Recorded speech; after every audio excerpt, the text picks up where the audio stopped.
Remote sensing is the science of obtaining information about objects, areas, or phenomena without making direct physical contact with them. A remote sensing sensor cannot simply float in the air or space by itself. It must be mounted on a vehicle or structure that carries it and places it in the right position to observe the Earth. This carrier is known as a remote sensing platform. You can think of it as the sensor's transportation system. But have you ever wondered how satellites, drones, or sensors actually collect this information? In simple terms, a platform is the vehicle or structure that holds a remote sensing sensor. Just like a camera needs a tripod, a photographer, or a drone to capture images, remote sensing sensors need platforms to operate effectively. The choice of platform is extremely important because it directly affects the quality and type of information that can be collected. It influences how much area can be covered, how detailed the images will be, how frequently the same location can be observed, how flexible the data collection process is, and how much the entire operation will cost. Imagine you want to study a forest. You could walk through the forest carrying instruments, fly a drone above it, or use a satellite orbiting hundreds of kilometers above the Earth. Each method provides information from a different perspective. These different observation methods are what we call remote sensing platforms. Remote sensing platforms are generally classified into three major categories: ground-based platforms, airborne platforms, and spaceborne platforms. Let's begin with ground-based platforms. Ground-based platforms are located directly on, or very close to the Earth's surface. These are the simplest and often the most economical platforms used in remote sensing. Common examples include tripods, towers, cranes, ground vehicles, weather stations, ocean buoys, handheld instruments, and mobile laboratories. Because these platforms operate very close to the target, they provide extremely detailed and accurate measurements. Their altitude is usually anywhere from ground level to a few tens of meters above the surface. Think about standing inside a crop field with a sensor that measures plant health. Since you are very close to the plants, you can collect highly detailed information that would be impossible to obtain from a satellite. Ground-based platforms are commonly used for sensor calibration, satellite data validation, spectral signature collection, atmospheric measurements, soil analysis, crop monitoring, and water quality studies. One of the biggest advantages of ground-based platforms is accuracy. Since the sensor is located very close to the object being studied, measurements are often highly reliable and detailed. They are also relatively inexpensive to operate and maintain. However, ground-based platforms have significant limitations. They can only cover small areas, and collecting data over large regions can be extremely time-consuming. This makes them unsuitable for regional or global studies. Despite these limitations, ground-based observations play a critical role in remote sensing. They provide what is known as ground truth data, which is used to verify and validate observations collected from aircraft and satellites. Now let's move higher into the atmosphere and explore airborne platforms. Airborne platforms carry sensors above the Earth's surface but within the atmosphere. They serve as a bridge between local ground observations and large-scale satellite observations. These platforms include manned aircraft such as fixed-wing airplanes and helicopters, as well as unmanned systems like drones and remotely piloted aircraft.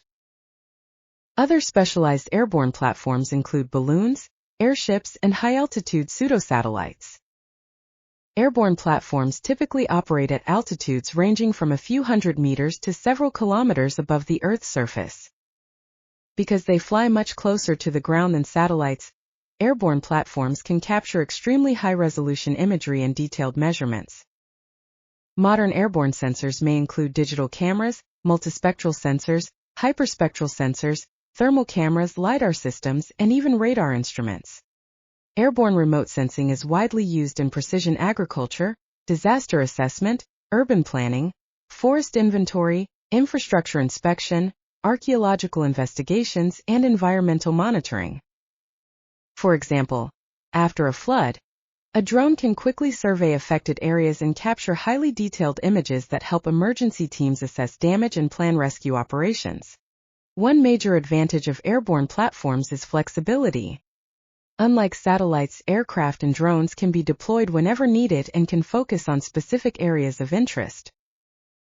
Another advantage is their ability to collect very high-resolution data.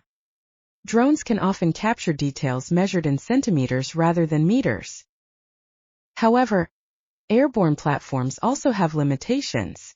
They generally cover smaller areas than satellites and can be affected by weather conditions. Flight operations may require permissions, trained personnel, and significant operational costs. Among airborne platforms, drones have become especially important in recent years. Their relatively low cost, ease of operation, and ability to capture highly detailed data have revolutionized remote sensing applications across many industries. Now let's move even higher and explore spaceborne platforms. Spaceborne platforms are satellites that orbit the Earth and collect information from space. They form the backbone of modern remote sensing and provide the large-scale observations that support environmental monitoring, disaster management, climate studies, and countless other applications. Unlike ground and airborne platforms, satellites can observe enormous portions of the Earth during a single pass. Spaceborne platforms carry a wide variety of sensors including optical imagers, multispectral scanners, hyperspectral instruments, microwave radiometers, radar systems, scatterometers, and altimeters. One of the most important aspects of satellite remote sensing is the type of orbit in which the satellite operates.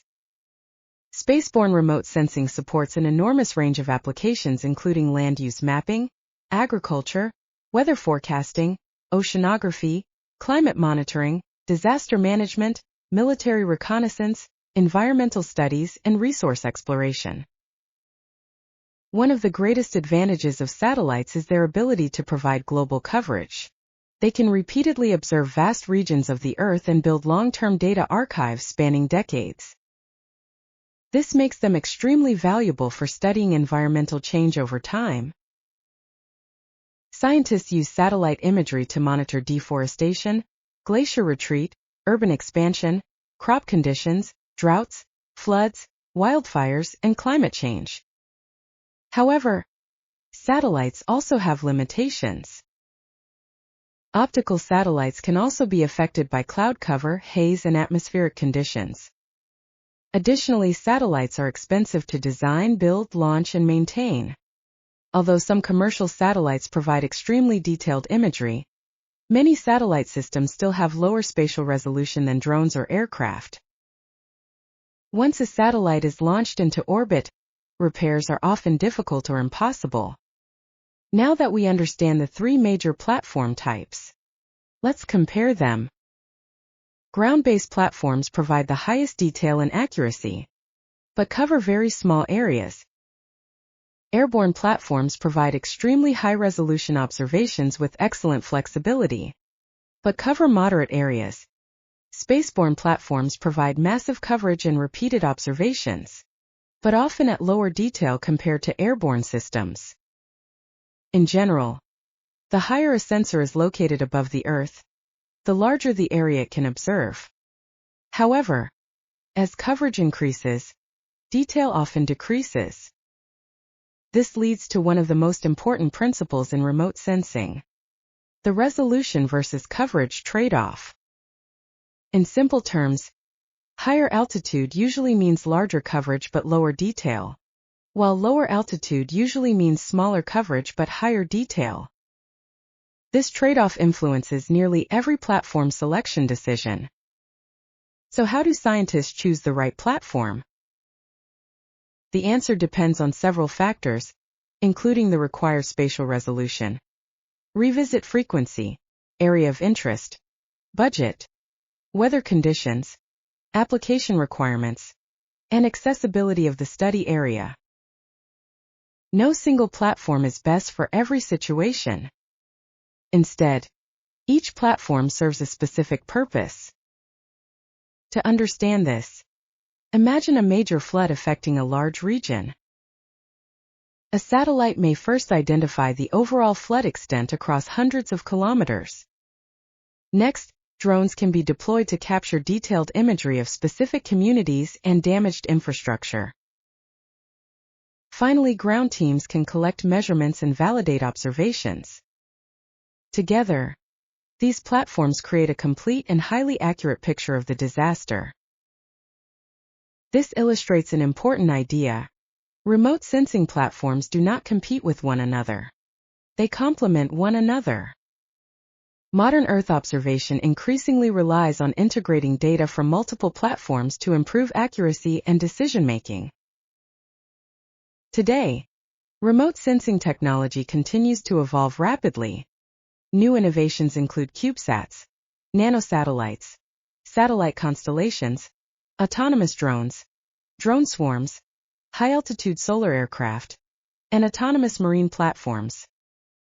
These technologies are reducing costs, improving revisit frequency, and making remote sensing more accessible than ever before. As artificial intelligence and cloud computing continue to advance, the integration of data from ground, airborne, and spaceborne platforms is becoming increasingly powerful. At the end of the day, remote sensing platforms are the foundation of Earth observation. Ground-based platforms provide precise local measurements. Airborne platforms deliver flexible, high-resolution observations. Spaceborne platforms offer unmatched regional and global coverage. Together, they form an integrated observation system that allows scientists, planners, engineers, and decision-makers to monitor and understand our planet with extraordinary detail and accuracy.